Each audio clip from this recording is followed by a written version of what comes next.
ወገኖቼ ትልቁ ነገር በእግዚአብሔር አለመረሳት ነው። ሰው የረሳውን እግዚአብሔር ሊያስታውሰው ይችላል። እግዚአብሔር ከረሳን ማንም ሰው ሊያስታውሰው አይችልም። አሁን አንዳንድ ሰዎች ሁላችንም ቅዱስ ነን ብለው ይናገራል። ወገኖቼ ሁላችንም ክርስቲያኖች ነን፣ ሁላችንም ግን ቅዱሳን አይደለም። ሰው ቢሰብረን እግዚአብሔር ሊጠግነን ይችላል። ወገኖቼ እግዚአብሔር ከሰበረ ማንም ሰው ሊጠግን አይችልም። ሰው ቢጠላን እግዚአብሔር ሊወደን ይችላል።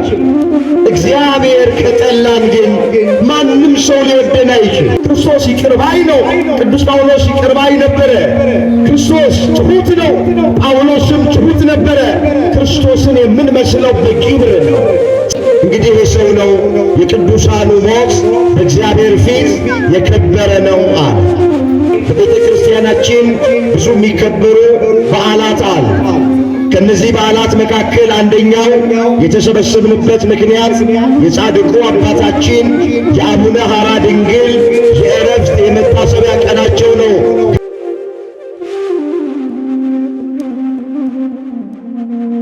ቅዱስ አሐዱ አምላክ አሜን።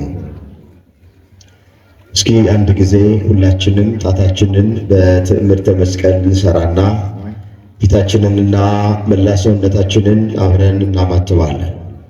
በስመ አብ ወወልድ ወመንፈስ ቅዱስ አሐዱ አምላክ አሜን።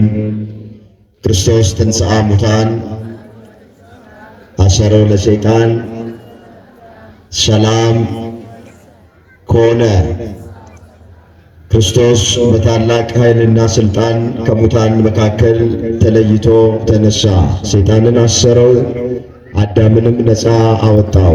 ሰላም ከእንግዲህ ወዲያ ደስታና ሰላም ሆነ። በቅድሚያ የተከበሩ አባታችን መላከ ምሕረት ቀሲስ ጸጋዬ የዚሁ ቤተ መቅደስ ዋና አስተዳዳሪ፣ የዚህ መንጋ ጠባቂ፣ ክቡር መምህራችን መጋቢ ሃይማኖት መምህር አብርሃም የደብሩ ዋና ጸሐፊ፣ ሌሊቱን በሙሉ እግዚአብሔርን በማመስገን ቆማችሁ አደራችሁ።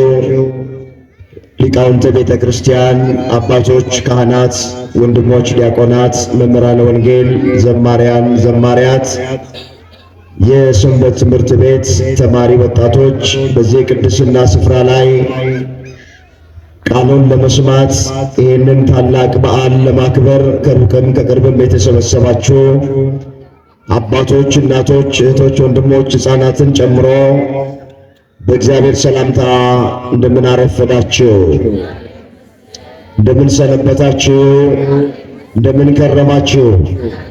አምላካችን እግዚአብሔር ያለፈውን ጊዜ በሰላምና በጤና አስፈጽሞን በዕድሜያችን ላይ ይህችን ቀን ተጨማሪ አድርጎልን ቃሉ በሚነገርበት ስፍራ ላይ የሰበሰበን የአባቶቻችን አምላክ የእኛም አምላክ እግዚአብሔር ስለማይነገር ስጦታው ቅዱስ ጳውሎስ እንደተናገረ ክብርና ምስጋና ይግባው። የእናታችን የእመቤታችን የቅድስት ድንግል ማርያም አማላጅነት አይለየን። እግዚአብሔር አምላካችን ከጻድቁ አባታችን ከአቡነ ሐራ ድንግል ከኢትዮጵያዊ ሊቅ ከቅዱስ ያሬድ እንዲሁም በዚህ ቀን በቤተ ክርስቲያናችን መታሰቢያቸው ከሚደረግላቸው ቅዱሳን አባቶቻችንና እናቶቻችን ሁሉ ረድኤትና በረከት ሁላችንንም በቸርነቱ ያሳትፈን።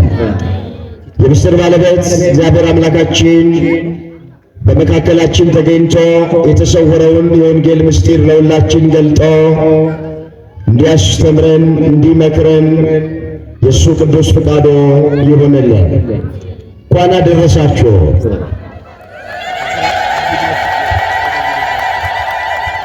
ግቢ ውስጥ በጣም በርካታ ሰው ነው ያለው። ምስጋናችሁ አነስተኛ ነው። እዚህ መድረስ ቀላል አይደለም። እዚህ ያደረሰንን አምላክ ከፍ አድርጋችሁ አመስግኑ። እግዚአብሔር ይመስገን። ነገር በሶስት ይጸናል። ለሶስተኛ ጊዜ የረዳንን እግዚአብሔር ያገዘንን እግዚአብሔር ያከናወነልን እግዚአብሔር ስሙ የተመሰገነ ይሁን። እሺ ሁሉም ነገር ደስ ይላል።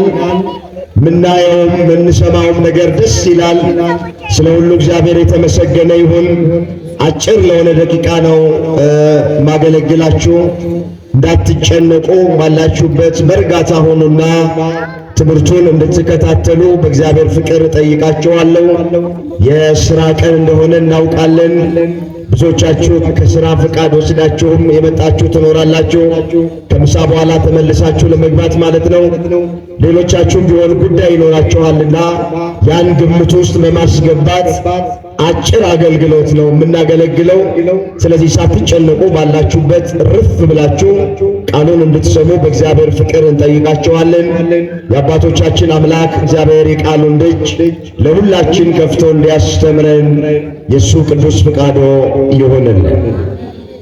በሚኖረን ቀሪ ሰዓት እግዚአብሔር እንደረዳንና እንደፈቀደልን መጠን የምንማማርበት የትምህርታችን ርዕስ የሚሆነው ክቡር ሞቱ ለጻድቅ በቅድመ እግዚአብሔር የሚል ይሆናል።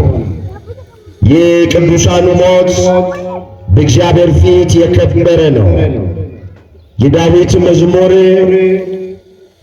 115 ቁጥር 6 ላይ በርሽነት ያነሳነውን ኃይለ ቃል እናገኘዋል። እስኪ ይህንን በርሽነት ያነሳነውን ኃይለ ቃል በአንደበት ብቻ ሳይሆን ከማስተዋል ጭምር ሆነን ይህ ድምፅ የሚሰማን ሁላችንም በህብረት ለመናገር ራሳችንን እናዘጋጅ። እኔ ከተናገርኩ በኋላ እናንተ ከኔ ቀጥላችሁ ትናገራላችሁ። የቅዱሳኑ ሞት በሉ እስኪ። ድምፃቸው አይሰማም። የቅዱሳኑ ሞት በእግዚአብሔር ፊት የከበረ ነው። በማን ፊት? በማን ፊት? ምን ያለ ነው? የማን ሞት? የቅዱሳኑ ሞት ወይንም ዕረፍት በእግዚአብሔር ፊት የከበረ ነው። ርዕሳችን ይሄ ነው። በዚህ ርዕስ ነው ዛሬ የምንማማረው። ይህንን በርዕስነት ያነሳነውን ኃይለ ቃል በዚህ ስፍራ ላይ የተናገረው ልበ አምላክ እየተባለ የሚጠራ አባታችን ክቡር ዳዊት የተናገረው ቃል ሁላችን እንደምናውቅ ዳዊት እግዚአብሔር ከእረኝነት ለንጉሥነት ከዋሻ ደግሞ ለሰገነት ያበቃው ሰው አባትና እናቱ በተውት ጊዜ እግዚአብሔር ያስታወሰው ሰው ነው ዳዊት ማለት። እሱ ራሱ ሲዘምር ምን ብሎ ነው የዘመረው? አባትና እናቴ ትተውኛል፣ እግዚአብሔር ግን ተቀብሎኛል ያለ። በዚህ በመዝሙር 26 ቁጥር 10 ላይ የተመዘገበ እግዚአብሔር ቃል አባትና እናቴ ትተውኛል አለ ዳዊት፣ እግዚአብሔር ግን ተቀብሎኛል። እረኛ ነበረ፣ በጎች ከሚጠብቅበት ስፍራ ሁለተኛ የእስራኤል ንጉሥ አደረገው። ዋሻ ውስጥ ነበረ፣ ከዋሻ ውስጥ አወጣና ሰገነት ላይ አቆመው። እግዚአብሔር ከወደደ እረኛውን ንጉሥ ማድረግ ይችላል።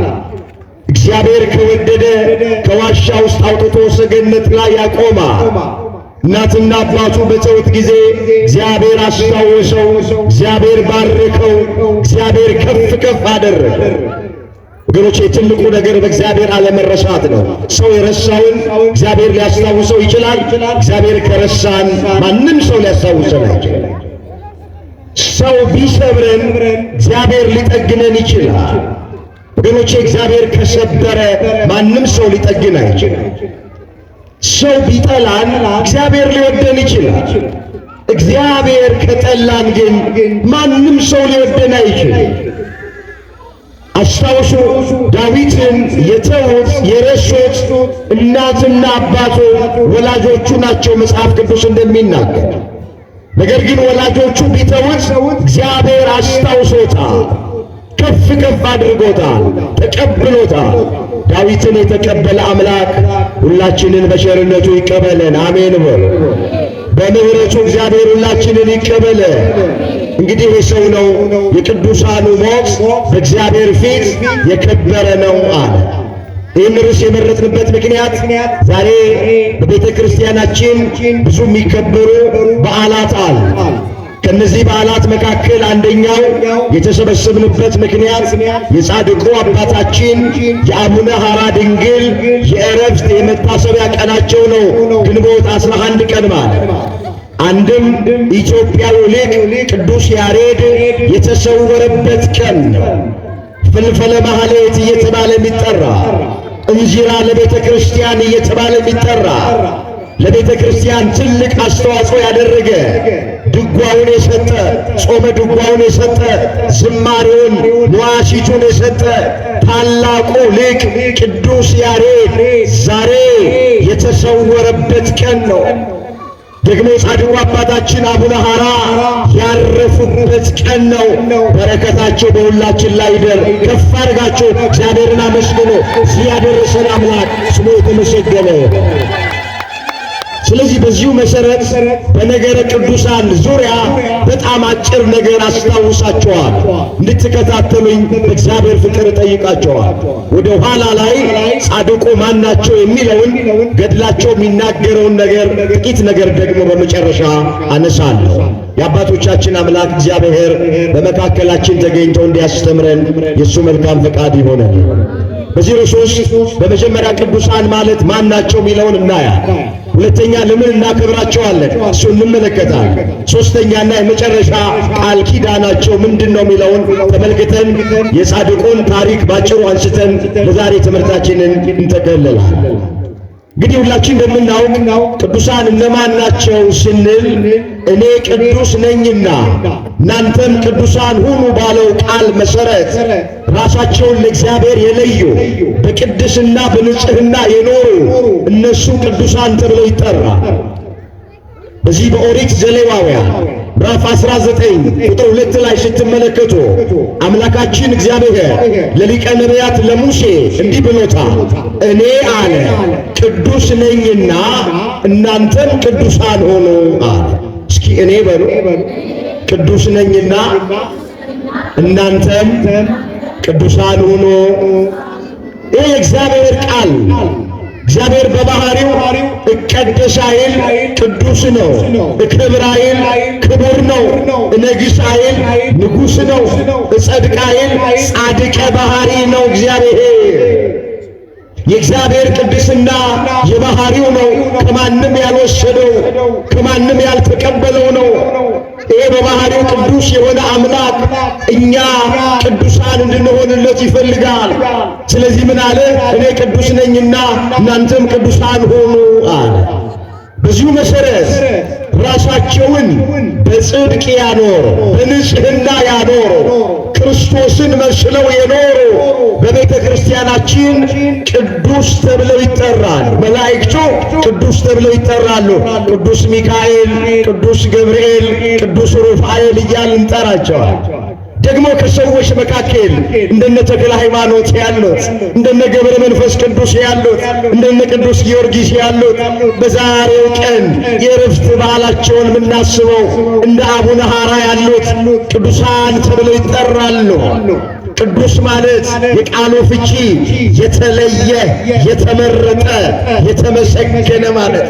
ቅዱሳን ስንል የተለዩ፣ የተመረጡ፣ የተመሰገኑ ማለታችን።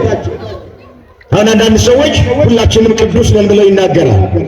ወገኖቼ ሁላችንም ክርስቲያኖች ነን፣ ሁላችንም ግን ቅዱሳን አይደለም።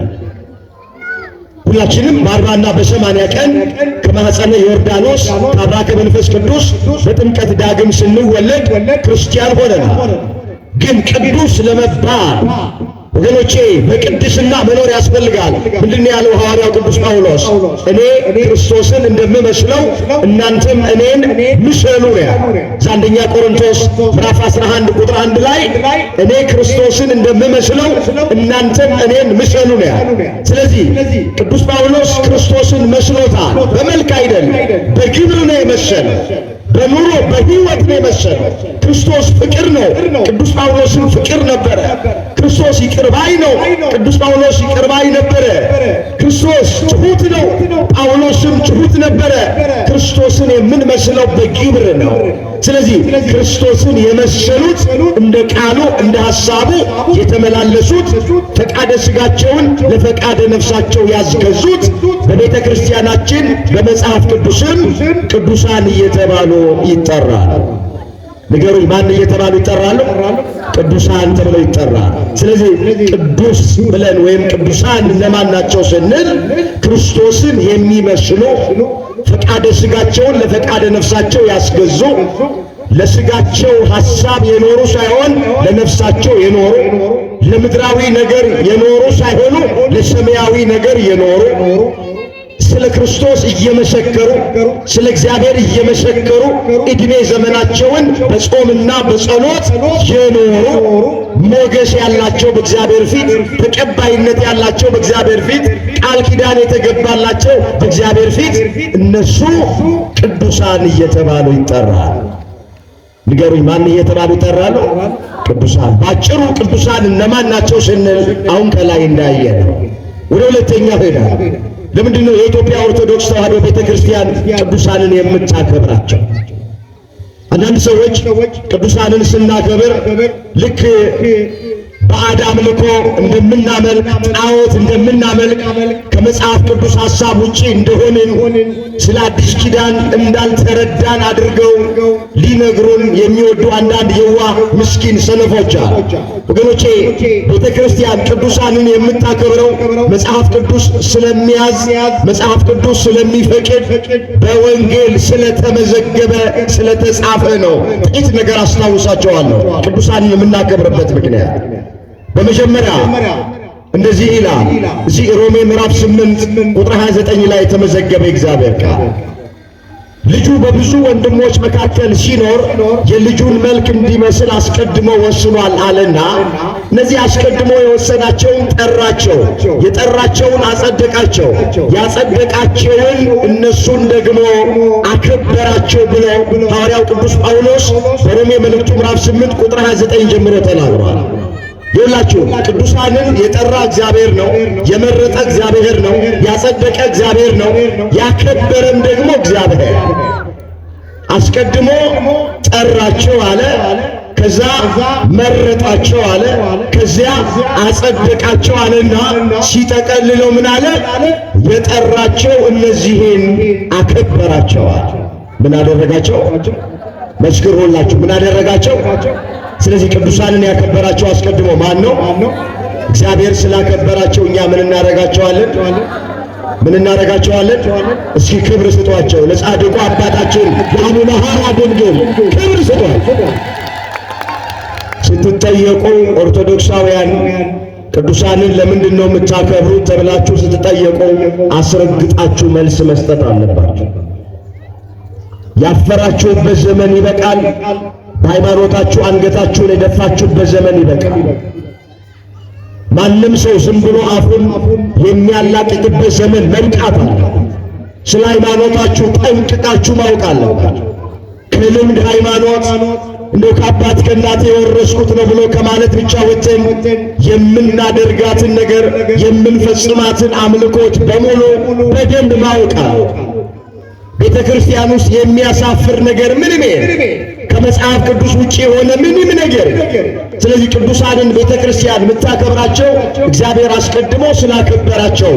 ክርስትና ማለት እግዚአብሔር ያከበረውን ማክበር፣ ክርስትና ማለት እግዚአብሔር የወደደውን መውደድ፣ ክርስትና ማለት እግዚአብሔር የተቀበለውን መቀበል። ሐዋርያው ቅዱስ ጳውሎስ በሌላም ስፍራ ምን አለ? ለሁሉም የሚገባውን አስረክቡ አለ። ቀረጥ ለሚገባው ቀረጥን፣ መፈራት ለሚገባው መፈራትን አለና ክብር ለሚገባው ደግሞ ክብርን ስጡ አለ።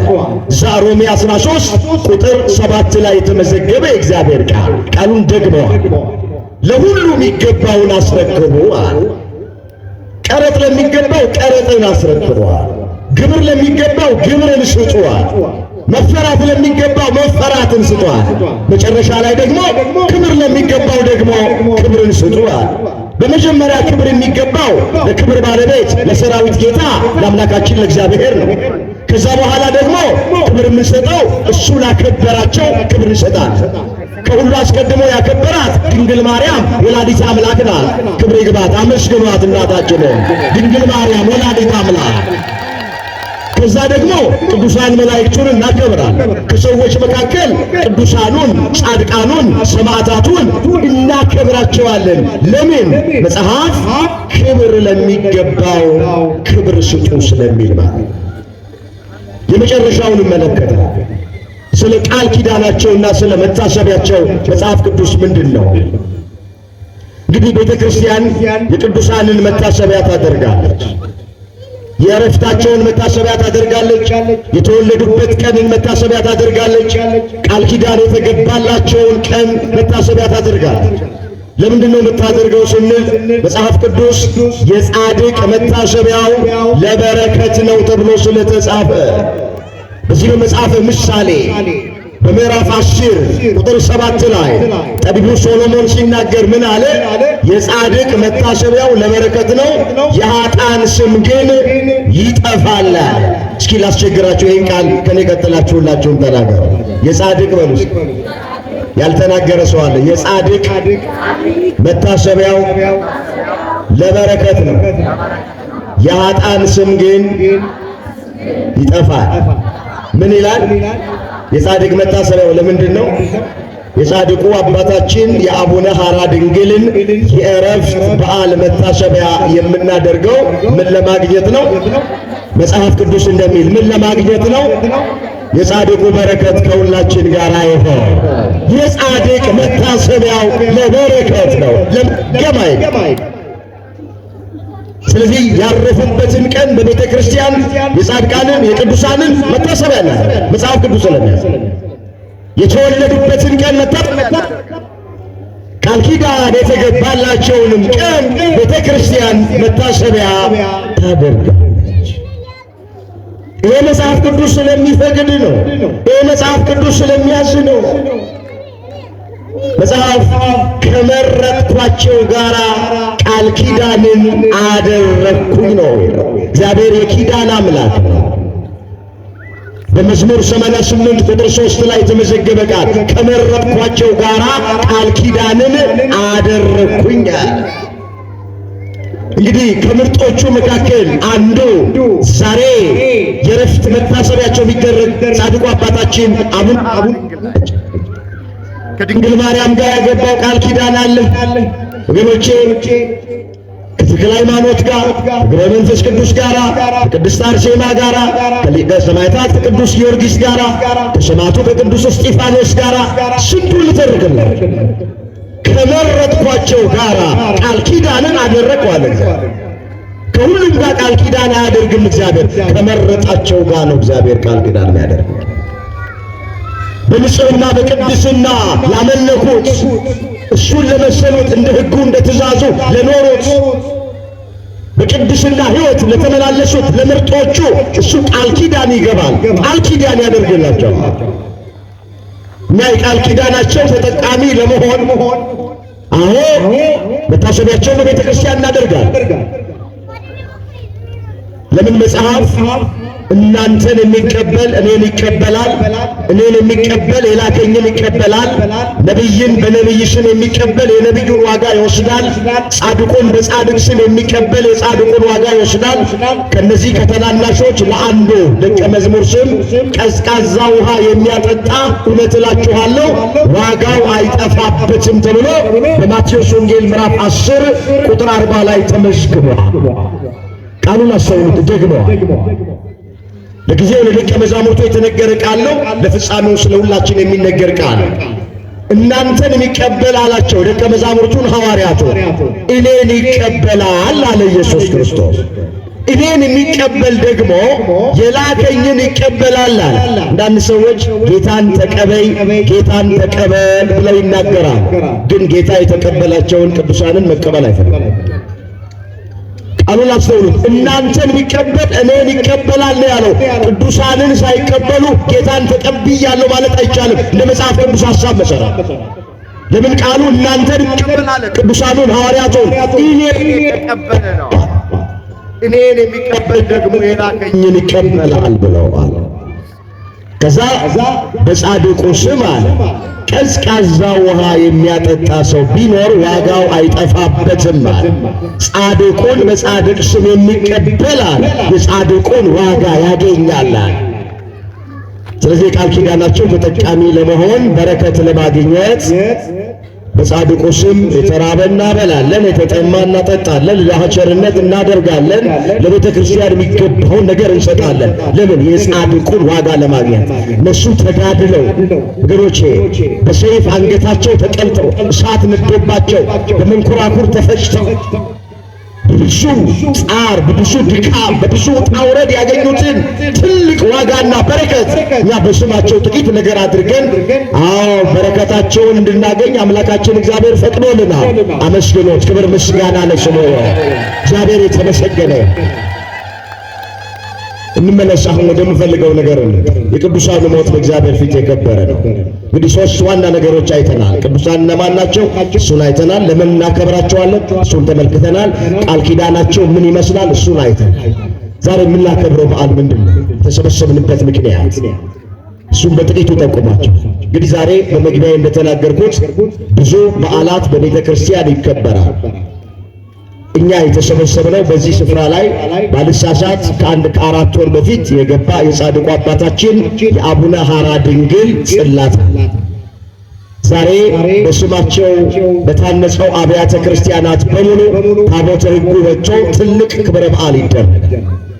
በዓሉ የሚከበርበት ምክንያት የእረፍት ቀናቸው ስለሆነ ነው። ግንቦት 11 ቀን በክብር ያረፉበት ቀን ስለሆነ ማናቸው? አቡነ ሐራ ብለን ስንል ኢትዮጵያዊ ጻድቅ ናቸው። ቤተ ክርስቲያን ከውጪ የመጡ ብዙ ጻድቃን ብዙ ቅዱሳን አሏት። ለምሳሌ ገብረ መንፈስ ቅዱስ ኢትዮጵያዊ አይደለም። ጊዮርጊስ ኢትዮጵያዊ አይደለም። ቅድስት አርሴማ ኢትዮጵያዊ አይደለች። ነገር ግን እቺ ሃይማኖት ድንበር፣ ዘር፣ ብሔር ማይከልላት ዓለም አቀፋዊት ሐዋርያዊት ኩላዊት ሃይማኖት ቤተ ክርስቲያን ናት። አንዳንድ ሰዎች ባለማወቅ ቤተ ክርስቲያኒቱን የሆነ ነገር ውስጥ ወስደው ይወሽቋታል። የዚህ ብሔር ናት፣ የዚህ ቋንቋ ተናጋሪ ናት የሚሉ አላዋቂ ሰነፎች አሉ። ቤተ ክርስቲያኒቱ ዓለም አቀፋዊ ናት።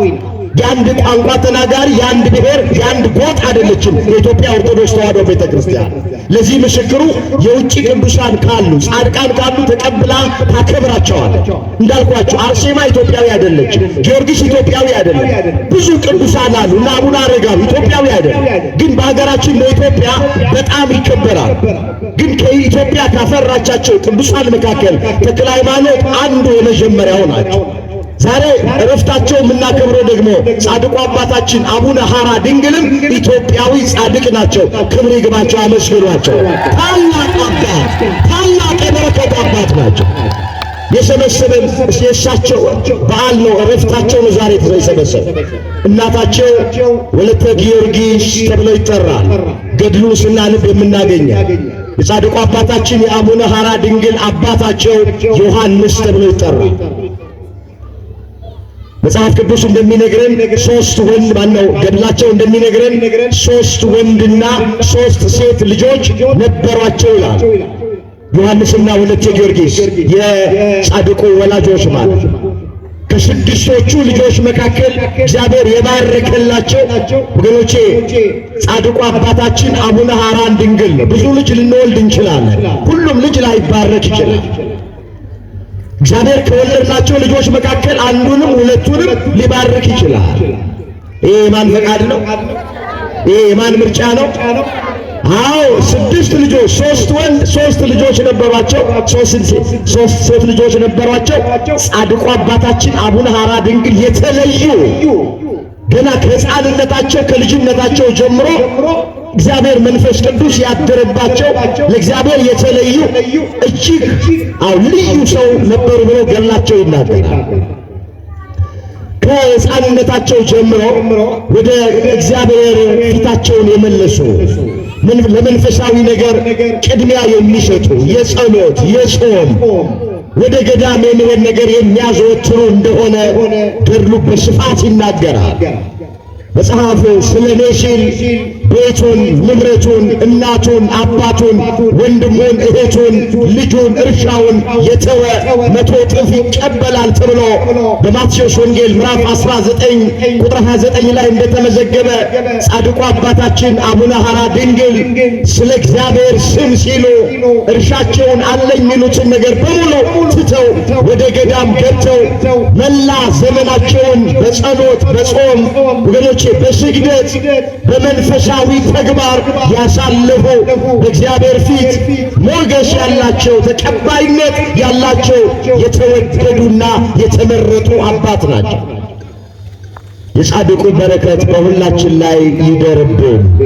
የእሳቸውን ፍኖት፣ የእሳቸውን ፈለግ፣ የእሳቸውን መንገድ እንድንመለከት ወገኖች አምላካችን እግዚአብሔር ሁላችንንም ይርዳ። ቤተ ክርስቲያን የቅዱሳንን ዝክር የምትዘክረው መታሰቢያ የምታደርግበት አንደኛው ምክንያት የነሱ ሕይወት እግዚአብሔርን የሚያሳይ ስለሆነ ክርስቶስን የሚያሳይ ስለሆነ ፈለጋቸው እንድንከተል እነሱ በሄዱበት እንድንሄድ ኋላም እነሱ ወደ ገቡበት ቦታ እንድንገባ አስተማሪ ስለሆነ ነው።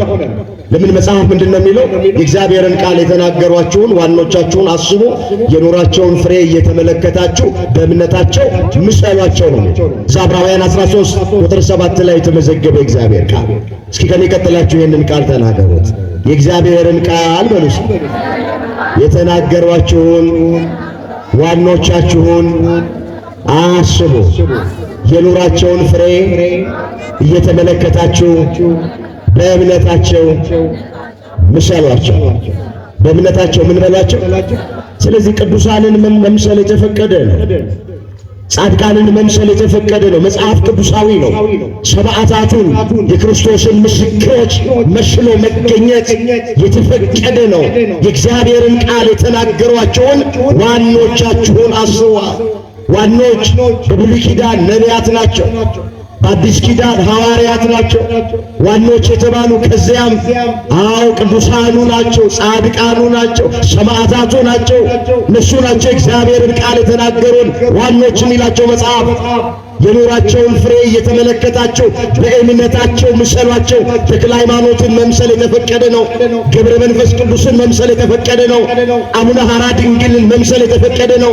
ቅድስት አርሴማን፣ ቅዱስ ክርስቶስ ሰምራን መስሎ መገኘት የተፈቀደ ነው። መጽሐፍ ቅዱሳዊ ነው።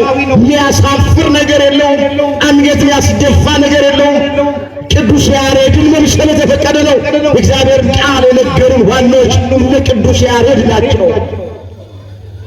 ስለዚህ ጻድቁ አባታችን በዚህ ምድር ላይ ሙሉ ጊዜያቸውን ለእግዚአብሔር ሰጥተው በጾም በጸሎት ተወስነው በተጋድሎ ከኖሩ በኋላ ገድላቸው እንደሚነግረን ግንቦት 11 ቀን በዛሬው ቀን ማለት ነው በክብር ጻድቁ አባታችን አርፈዋል። እሱን በዓል ነው መታሰቢያ እያደረግን ያለነው። ለዚህ ቀን ያደረሰንን አምላክ ከፍ አድርጋችሁ አመስግኑ። እኚህ ጻድቅ አባት የተገባላቸው ብዙ ቃል ኪዳኖች አሉ። ምናልባት እድል አግኝታችሁ ገዳማቸውን ያያችሁ እንደሆነ ወንያት ገዳም የሚባል በዚህ በባህር ዳር አካባቢ ያለ ትልቅ ገዳም ነው። ብዙ ሕሙማን የሚፈወሱበት፣ ብዙ ገቢረ ተአምራት የሚፈጸምበት ቦታ። እግዚአብሔር የተመሰገነ ይሁንና እዛ ባህር ዳር ድረስ መሄድ የማንችለው እዚህ አዲስ አበባ ባልሳሳት በዚህ አያቃፉ አካባቢ እንዲሁ በቅርብ ጊዜ የተገደበ ገዳም አለ በስማቸው። ደግሞ ይሄ በቅርባችን ደጃችን ላይ እግዚአብሔር የተመሰገነ ይሁንና በጥቂት ሰዎች አሳሳቢነት በእግዚአብሔር ፈቃድ ጻድቁ አባታችን አቡነ ሐራ ድንግል ደጃችን ላይ መጥተዋል። ፈዋሹ አባት የካንሰሩ ስፔሻሊስት ናቸው የሚባሉት ጻድቁ አባታችን ደጃችን ላይ መጥተዋል። ድገሙና መስግኑ። እግዚአብሔር የተመሰገነ ነው። ወገኖቼ በጣም እድለኞች ናቸው። ይህ አባት በቁስል ላይ የተሾሙ በሕመም ላይ የተሾሙ ትልቅ ቃል ኪዳን ያላቸው ትልቅ ጸጋ ያለባቸው በእምነት ሆነን ከቀረብን በሃይማኖት ሆነን ከቀረብን ከብዙ ደዌ ከብዙ ሕመም ከብዙ በሽታ በጸበላቸው መፈወስ የምንችል ብዙ እናቶችና አባቶቻችን አውሮፓ አሜሪካ ድረስ ሄደው መዳን መፈወስ ያቃቱትን 20 ዓመት 30 ዓመት ከታመሙበት ሕመም እምነታቸውን እየተሻ ተሻሸው ጸበላቸውን እየጠጡ እየተጠመቁ በአቡነ ሐራ ድንግል ቃል ኪዳን ብዙ ወገኖች ተፈውሰዋል። እግዚአብሔር የተመሰገነ እግዚአብሔር የተመሰገነ። በቃ የተሰጣቸው ቃል ኪዳን ማዳን እግዚአብሔር እንደሆነ መጽሐፍ ቅዱስ ይናገራል። የእግዚአብሔር ማዳን የባህሪው ነው። ቅዱሳኑን ደግሞ እግዚአብሔር በጸጋ አዳኝ አድርጓቸዋል። መዝሙር 3 ቁጥር 8 ላይ ማዳን የእግዚአብሔር ነው ተብሎ ተጽፏል።